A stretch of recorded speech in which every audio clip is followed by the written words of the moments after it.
Magandang araw, grade 7. Kamusta kayo? Ako nga pala si Binibining Monica Rosendo at ako ang inyong magiging guro sa ating bagong paksa ngayong araw. Alam niyo ba, class, na maganda ang ating magiging paksa ngayon? Sapagkat ito ay tungkol sa kolonyalismo at imperialismo sa Timog Asya. Exciting, di ba, class? Ngunit bago tayo formal na dumako sa ating bagong paksa, ay nais ko munang isalaysay ang magiging layunin ng paksang ito. Ang una, class, ay natatalakay ang iba't ibang bansa na sumakop sa Timog Asya. Pangalawa naman, naunawaan ang mga dahilan sa pagsakop sa Timog Asya. At ang pangatlo, natutukoy ang mga epekto ng pagsakop ng iba't ibang bansa sa Timog Asya. Naunawaan ba, class, ang layunin ng ating paksa ngayon? Magaling kung ganon. Ngayon, class, tatanungin ko kayo kung may ideya ba kayo kung ano-anong bansa ang napapabilang sa Timog Asya. Magaling, tama!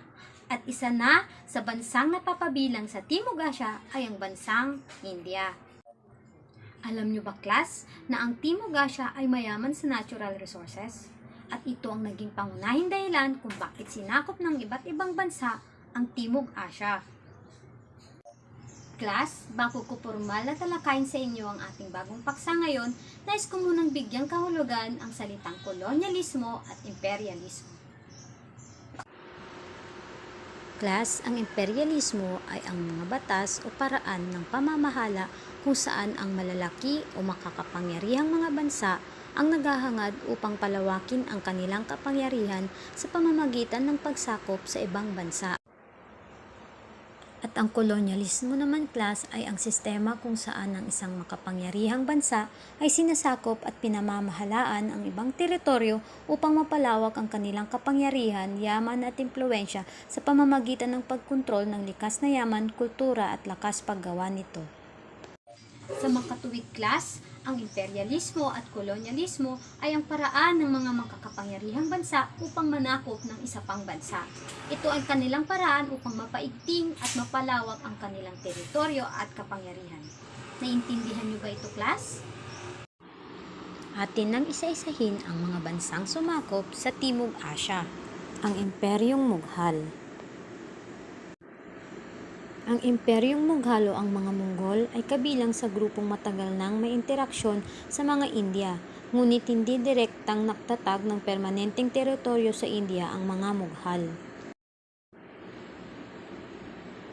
Ang pananalakay at permanenteng pananakop ni Timur sa Punjab ang siyang maituturing na naglunsad ng kapangyarihang Monggol sa India.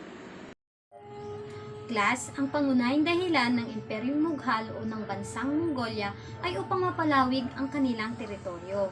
Ngayon naman, class, ay dumako tayo sa pangalawang bansa o pangalawang mga sumakop sa Timog Asya, at ito ang mga Portuges. Sa lahat ng mga bansang Europeo, ang Portugal ang siyang unang nagtagumpay na marating ang Asya sa pamamagitan ng rutang pangkaragatan. Bagamat hindi masyadong marangya na may tuturing ang bansang Portugal at may mabundok na kapaligiran, naging bintayan ng mga Portuges ang kanilang mahabang tradisyon ng paglalayag. Alam niyo ba, class, kung kaninong ruta ang ginamit ng mga Portuges upang makarating sa Timog Asya? Ito ay ang ruta ni Bartolomeo Diaz. Ginamit nila ito upang makarating sa Timog Asya. Ang layunin ng kanilang ekspedisyon ay upang palawakin ang kanilang reliyong tinatawag na Kristyanismo. Ngayon, class, dumako naman tayo sa pangatlong bansa o mga taong sumakop sa Timog Asya, at sila ang mga Dutch. Isang Dutch ang naglayag sa ilalim ng pagtataguyod ng Arsobispo ng Portugal. Siya ay si Jan Huygens van Linschoten na nagtungo ng Goa, kung saan ito ay isang syudad sa bansang India, kung saan siya nanatili ng 6 na taon mula 1583 hanggang 1589. Maliban, class, sa napapabalitang paghina ng mga Portuges sa kanilang pagkontrol sa kanilang mga teritoryo, nalaman ng mga Dutch na ayaw ng mga Asyano sa mga Portuges, kaya ito ang naging dahilan at sinamantalan nila ito.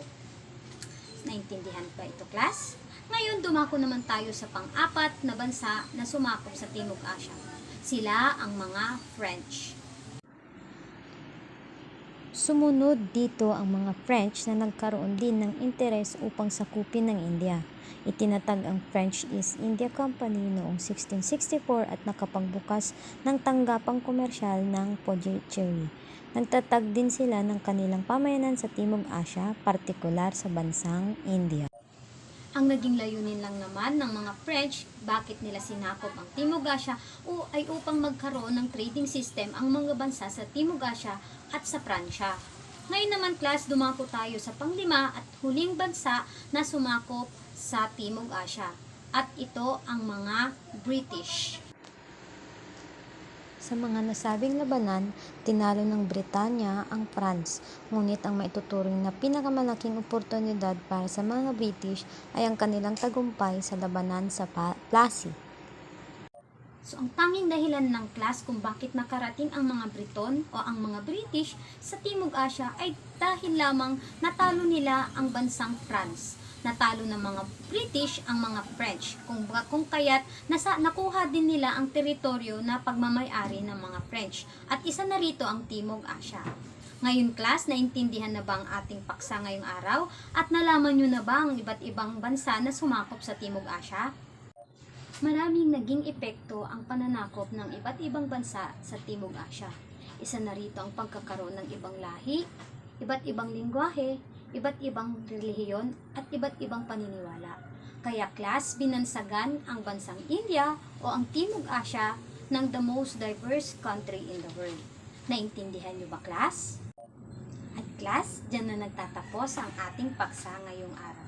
Naway may naunawaan at may naintindihan kayo sa aking tinalakay sa inyo ngayon. Muli, ako si Teacher Monica Rosendo. Paalam!